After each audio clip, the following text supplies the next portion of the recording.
Well, we're back with Nigeria Decides, and we still have in the studio Adesina Fagbenro-Byron, KOWA presidential candidate, and Ola Ima, social entrepreneur and growth strategist. Now, according to reports, yes, which was put together by Serap, by the way, it says that 55 politicians who have been reportedly said to have stolen 1.354 trillion naira between 2006 and 2013 are yet to have been successfully prosecuted. yes. Out of this 55, so far, only 10 have been successfully prosecuted. I'll give you a long list of the cases that are pending. We have the Joshua Dari, we have the Saminu Turaki, Jolin Yame, Sule Lamido, Ali. I mean, it's a long list. It's a long list. And yes. these are all VIPs, yes. some governors, yes. you know, yes. past leaders. Mm-hmm. What is really the problem? Well, you know, in Nigeria, we have what I call a socio-cultural issue, an attitude, a mental attitude. When we see those who are supposedly wealthy, we tend to give them preference in every sphere of life, in the churches, in the mosques, in government, in our social life. Even psychologically, we have a feeling that it's only people with money that have ideas, or only people with money that should be listened to. Yeah. But that's one aspect of the issue. Another aspect of the issue is the weak investigative capacity of our policing and investigative organizations. To prosecute anyone, you need evidence. Some people have the capacity to obscure evidence. Some people have the capacity to obstruct the cause of justice.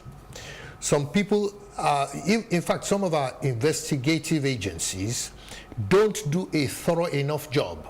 And at times, some of the prosecution, I mean, if the truth must be told, at times, the prosecution could be instigated by political reasons, not that you don't have a guilty person at the end of the line, but you're too in a hurry to make a political point, that you're not thorough enough to take the evidence and put it through the channel it should go to, sufficient for you at the end of the day to make a prosecution. In 2017, EFCC lost about 23 of its cases because, yes. In fact, the courts threw it out because yes. they did not gather enough evidence yes. to run with. That's precisely what I'm saying. So, you know, that's it. And because there's politics, they say if you want to catch a thief, you've got to catch him like this, right? You can't catch him like this. We have a legal system that runs with evidence, and evidence changes from time to time. These days, the Evidence Act, the Nigerian Evidence Act, has not yet fully incorporated new methods of things like stealing and appropriation. You have a lot of cyber activity involved in transfer of money, transfer of cash. The entire gamut of terrorist financing and corruption and money laundering is predicated on the internet and the ability to transfer money. Look at our Evidence Act. How well robust is it to capture some of these? Look at the quality of our policemen. Look at the quality of investigators in the EFCC and the ICPC, right? When the FBI was to be founded in the US, it was exclusively peopled by lawyers and accountants and forensic insurers, actuaries. Now, you don't have the same thing here. I was about to ask, do we have that? You don't have the same thing. You don't, even the police, the quality of the police we have here can't pursue them. When you go out, you see a policeman carrying the umbrella or a handbag for supposedly a politically exposed person, supposedly a VIP. He's carrying his handbag. It's the same policeman you expect at some point in time to prosecute. So when you create a society that is not inclusive, when you create a society that does not put people on an equal level, this is the kind of thing you get. Some people will get away. Are you saying can I just mention one thing last? Compromised already? Absolutely. Another thing is that we don't have proper records. We don't keep records. So people who have done damage to the society ages ago, you don't have the previous records. So look at our forensic. You have to. The first thing you need to gather evidence to prosecute someone is information and proper records. The proper records are not there. The way and manner we record cases in police stations, as simple as that. So you can have somebody who is, look, we have two cases, and I wouldn't want to mention the names. We have two cases, two individuals in this country, very, very high-ranking individuals. One was a governor, another is aspiring to be a governor. Both of them are supposed to have criminal records. In Nigeria here, one of them who was a retired governor, who's a governor who's expired, actually had a criminal case in his youth in the magistrate court. I think it was Bayelsa State or something. And they had the records there. And people came out to say, no, he was not the one. And many people knew that he was the one. But because the court records were obfuscated, you couldn't get that. The second person has records all over the place that says that he's involved in certain nefarious activities. But we don't keep those records. Go to any police station in this country. Go to the EFCC itself. Do they have fingerprinting? Do they have the proper forensic equipment to be able to track? Okay, from the picture you've just painted, yes, it shows that the Nigerian system is structured to favor the VIPs and to let them go no matter what they do. It is definitely not structured to face the ordinary citizen. And so what people do is that they steal enough money, rely on the immunity clauses, then they hold a percentage of that money to defend themselves downstream whenever there is an issue, and even either in terms of bribe or plea bargain. And of course, because they are big men, the same circles as the people who are prosecuting them, same circles as people who are in government. And we know that we've had people in government, even under this regime, you have had high-level people that have not been investigated. You have the case of the Secretary to the Federal Government. In the previous government, you had high-level people who were never prosecuted.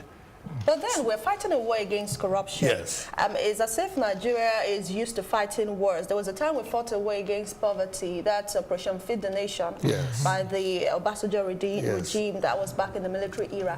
Now we're also fighting a war against corruption. Yes. How far have we gone when it comes to getting our VIPs accountable? I know that there's some cases against people who've held public office. Yes, yes, even though there's a lot of outcry, yes, saying it is witch hunting, yes, and all of that. But would you say that the present government has gone a step further?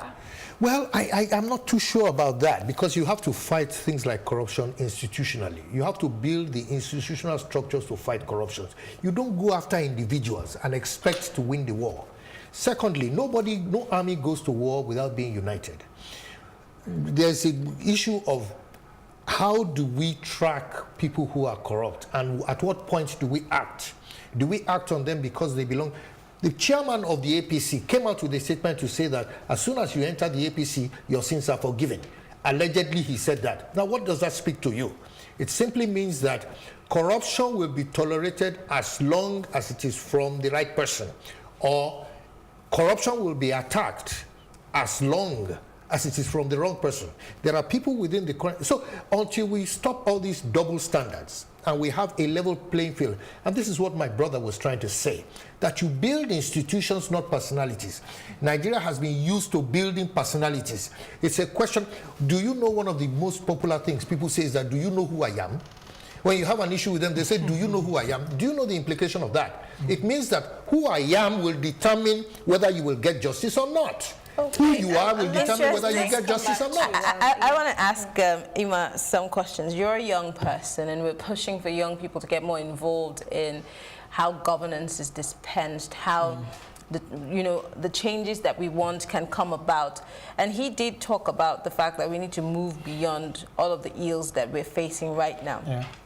Now, there's also talk about the judiciary also playing a role in how all of this plays out, because whether we like it or not, it's an arm of government, and they are the ones. I mean, the bulk does not necessarily stop there, but they are saddled with the bigger part of the responsibility if they have all of the information. What do you think that the judiciary needs to do better? Of course, you have seen how the case of the CJN played out, you know, how many attorneys showed up at, and this is not just about the CJN. Attorneys showed up for Mr. President's certificate issue. I mean, you see, as many as you can, as much as your money can buy, you could. What do we need to do? And as young persons, what are the new ideas that, other parts of the world are using in fighting corruption and getting, prosecutions of people who we know clearly have somewhat contravened the law? What should we be doing that we're not doing? Just to also quickly add to what I said about having weak institutions, one of the beautiful things in life is, like they say, he who comes to justice must also have a clean sheet. All right. So in other words, what that means to us is that we have a system in our nation today where politics is like the most industrious industry in that sense. It's becoming a profession of sorts. You get, so it's becoming, you get. So it's an industry that is highly financed, so there are too much money in it. Everybody is coming in not necessarily for the value they're going to deliver to the country, but everybody has to be there because one way or the other, when you're there, you have influence over your average common person that you possibly stay in the neighborhood with and all of that. So the industry is looking so attractive. And so once you have an industry that is pulled by so much commercial value, what you have is that you have the wrong set of people coming into it. Now, aside from that, what you need to also consider is the fact that a nation where we no longer hold people accountable to values. All right, before now, you have kids when they are grown up, the parents tell them to remember the names of the family that they are. All right, but today you hear, do whatever you can to just make the money. And so that's the reason why when you find people in politics, they no longer uphold family standards, they no longer uphold industry standards, professional standards, vocational standards. We just want to do whatever we can do, cut corners and all of that. Now, it brings me to what she just also asked again about how the rest part of the world are doing things to solve corruption problem. The truth is this: if we have a nation and then we have true governance who are interested to solve corruption problem, we will solve it. But the problem is that we have leaders over the years who are people who don't have proper goodwill, they don't have sound character to be able to prosecute corruption. So take, for instance, India. A very innovative young man came up with something called IPayTheBribe.com. In such a way where if I give you bribe now, for instance, I try as much as possible to have it on a clip, and then I post the clip, and then the media guys take the clip and then post the man's picture somewhere on social media. But this is Nigeria, where a governor would say you doctored it, or whoever is in power that was caught on tape would say that was doctored, that wasn't me, that's not my real face. So how do you go about that? You shouldn't try. I think it's a good template. It's like whistleblowing. Yeah. And if you do it, there is ways to vouch whether those tapes are real or not real. Whatever happened to the whistleblowing policy? It's on, and that's why you've gotten some, It's some of these beautiful ideas. It's not really about the ideas, it's about how you execute them, all right? The beauty of every idea is the fact that it must come to fruition. Okay. Now, you see, the whistleblowing idea is beautiful. What the world is doing today is, every part of the world is talking about AI, artificial intelligence. So everybody's taking advantage of technology. Now, this is the problem. The problem is that you have an average Nigerian, like he rightly said, or I was interested about, raising himself too high. In fact, one of the things I like to talk about is that we have too many successful people but little significant people. Significance primarily is a leadership ideology that lives for others. But here we have successful people who have so much so that others can be beneath them.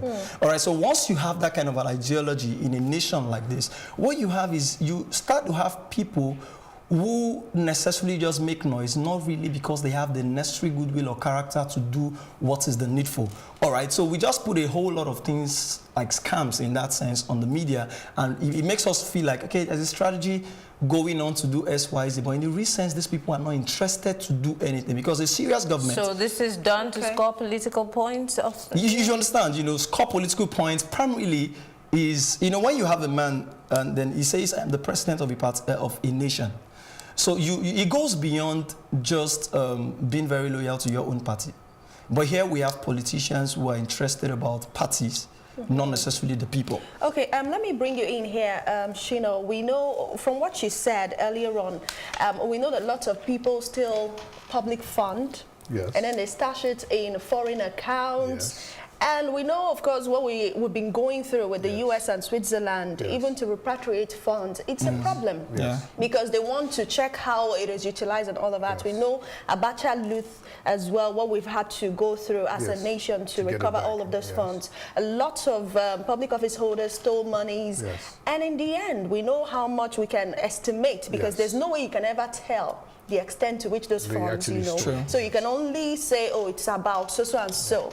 Many of them come back, and then nothing happens in Nigeria. But we know that when they go out to other countries like the US, some of them are apprehended. We know what Alison Adesina is having to go through in the UK and all that. So now, beyond Nigeria, we know that there are international instruments to curtail graft and all of this crime. Some people are having to fail jail sentence in foreign crimes and all of that. So now, beyond having instruments in Nigeria to check all of this, what else should we, of course you're running for public office, what kind of attitude should Nigerians look out for in people who should take public office? I think that it's critical now, because if we do not get the attitude right, if we do not know the right people to put in public office, we'll keep having issues where we don't have money.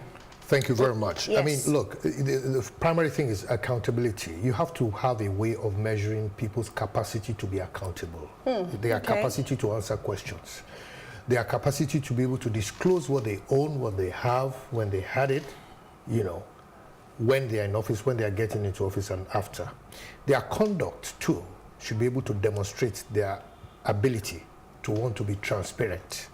You know, how they do things. Okay, so you say accountability and transparency starts before you get into office. You have to demonstrate it before it starts. But we have cases of, I mean, these people who are already seated there. We have the likes of the Senate President. We remember the Panama Papers scandal. We have the Halliburton scandal. We have several scandals, and these people are walking free. These people are, some of them are in leadership positions, and they still somewhat talk about accountability and transparency. So it makes a joke of the whole idea. To talk about one thing is, anybody can say accountability and transparency. To demonstrate it is another thing. Now, there are so many outstanding cases. True. There is also something called political will. The political will to pursue the political will. We've talked about investigative capacity. We've talked about laying the evidence. You know, it's one thing to rush to the press and say, this person is caught, but you have to do your homework to be able to prosecute that person. I think we should be pressing forward at this point, because we don't have that much time on our hands. So, the tough task of prosecuting VIPs who steal public funds, where does it start? You already said it starts before they get into office, because we are facing an election. The beauty so how do we establish... the beauty of it, like you said, said they steal money and take it abroad. Money laundering laws are not exclusive to Nigeria, where you are violating money laundering laws. And that is why they've been able to get people like Ibori, like people like Adesina, because they violated money laundering laws. That is already a transnational crime. That is, you have transcended between two countries. Now, because money laundering is also identified with terrorist financing, other investigative capabilities also have to come in. Let's marry it with people who are keeping it underground in their houses in Nigeria. We know that is what the whistleblower policy also is supposed to do. Covers. So how do we establish the fact that this person is the right man for the job? Oh, his attitude is right. We know that he's going to be accountable when he gets into office. You're running for public office. What are you doing to tell your people, your followers and everyone? The people who nominated me as their presidential candidate know I am an accountable person. I have a history. People have histories. When you go to election, instead of you to ask for a man's history, you're asking for how much he brought to the table. You're asking for how much money he has. Doesn't it make it a problem? Instead of you to look at my website, look at my manifesto, the first thing you say is that I don't want to chop website. I don't want to chop manifesto. How much you carry come? How many bags of rice are you putting on the table? That is the mentality of a poor man. And that is the vicious cycle of poverty, I say, will continue to maintain this attitude, except the people themselves break out of that. So what questions should we be asking at this point? You're asking him, what have you done? Where have you been? And what are you doing? What is your lifestyle? Anyone who is not ready to answer questions before getting into government is not likely to answer questions when he's in. Lastly, Ola, we have just 1 minute to go, quickly. Okay, so I would want to quickly say that we have a nation today where it's not necessarily about your antecedents from the past any longer. It's basically about what our value systems are. You see, one of the reasons why we are where we are is because our source meaning was wrong. Those who founded Nigeria and handed it over to us gave it to us when we're unprepared. So if you check every head well, of now we have state the country. What do we do? So if you check every president that I've ever imagined, Nigeria came in unprepared. So the idea for me is this: for everybody who wants to go out there to vote, they should be interested about voting their values. Okay. You know what you will never compromise on. All right, so look at that candidate. If it carries your value, not necessarily about what the antecedents or histories are today, because people make them up. Okay. All right. People make antecedents up. Okay. Obviously. You can interrogate it. You can interrogate it. Okay, well, thank you so much, Mr. Adesina of Fagbenro-Byron, KOWA presidential candidate, and Ola Ima. He is a social entrepreneur and growth strategist, and we've been talking about the issue of prosecuting VIPs in the country.